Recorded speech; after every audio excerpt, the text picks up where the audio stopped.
ене әңгімесі.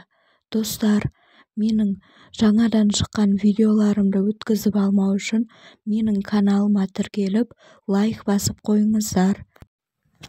Сөйтіп жылап-сықтап, басыма орамал жамылып, келін атандым. Сол түні аға жеңгеме хабаршы жіберіліп, олар қуғыншы болып келді. Жеңгем кіріп, жігітім жайлы сұрады. Танитынымды, біраз кездесіп жүргенімді айттым. Жеңгем, оқуды бітірдің, енді тұрмыс құрғаның да жақсы ғой, Алматыда қаласың, үйлері үлкен, анасы да жақсы адам сияқты, деп айтты. Көріп келіп біліп отырсаң болды, деді.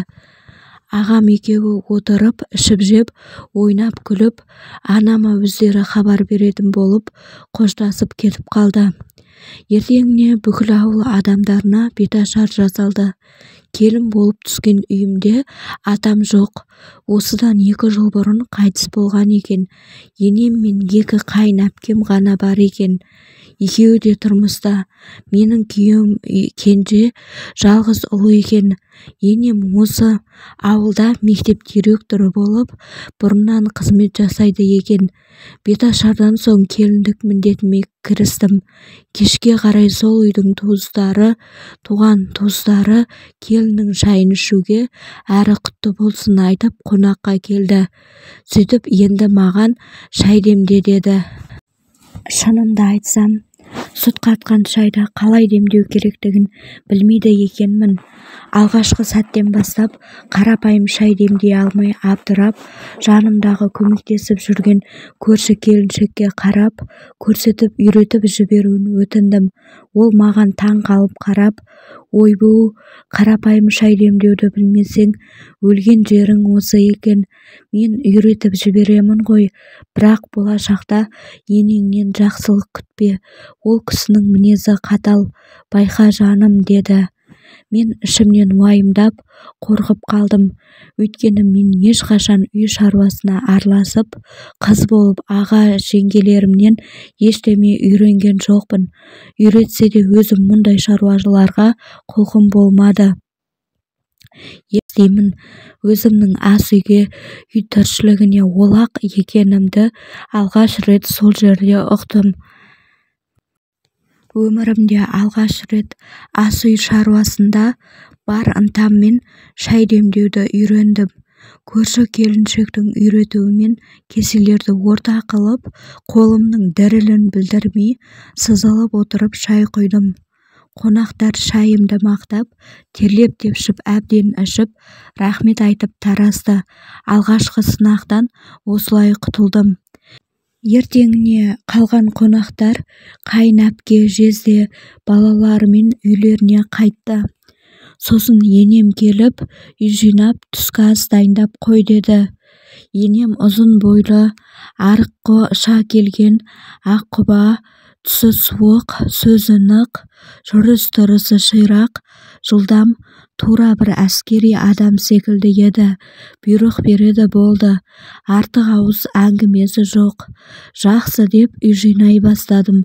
Не қайда, қалай барлығының шет-жағасын кіші қайын әпкем көрсетіп кеткен болатын. Түскі асқа сорпа жасадым. Анамның жасағанын көретінмін.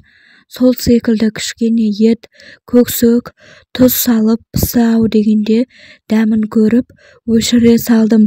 Көрші келіншек үйреткендей жақсылап шай демдедім. Бәрі дайын болғанда енем мен күйеуімді шақырып, үшеуміз тамақтандық.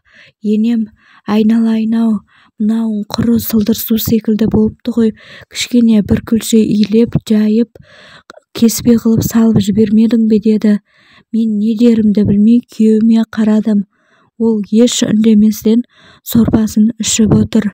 Сосын енеме қарадым да, мамам, мен шынымды айтсам, тамақ жасауды білмеймін, дедім. Енем аңтарылып маған қарап қалды. Күйеуім де біресе маған, біресе енеме қарап қалыпты. Сосын енем үндемеді. Орнынан тұрды да тоңазытқыштан кешегі тойдан қалған піскен етті турап, қалған палауды жылытып әкелді. Менің пісірген сорпамды ысырып қойды. Сөйтіп ыстық көк шай демдеп әкел деді. Шәугімді қайта қойып, сүт қатқан шай секілді қою көк шай демдеп әкелдім. Құйып беріп едім. Енем бетіме бажырайып қарады. Сөйтіп орнынан тұрды да мені ас үйге ертіп апарды. Сөреден басқа шайнек алып, көк шайды осыған демдейсің деп, аз ғана шай салып, қайнаған су құйып көрсетті. Сонан кейін отырып, шай тамағымызды іштік. Барлығын жинастырып, бөлмеме келген соң, күйеуім маған күлді. Шынымен тамақ жасай алмайсың ба? Тіпті шай демдей алмайды екенсің ғой. Саған ешкім үйретпеді ма? Анаң, жеңгең, әпкелеріңші дейді. Мен қатты қысылып қалдым. Өзім үйренген жоқпын деп шынымды айттым. Күйеуім үндемеді. Сонымен енем мен күйеуім таңертең ерте жұмысқа кетеді. Мен үйде үй шаруасымен қаламын. Үй жинауын жинап қоямын.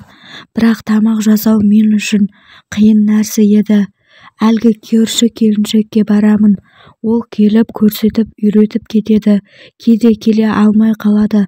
Мұндай кезде бар білгенімді жасаймын.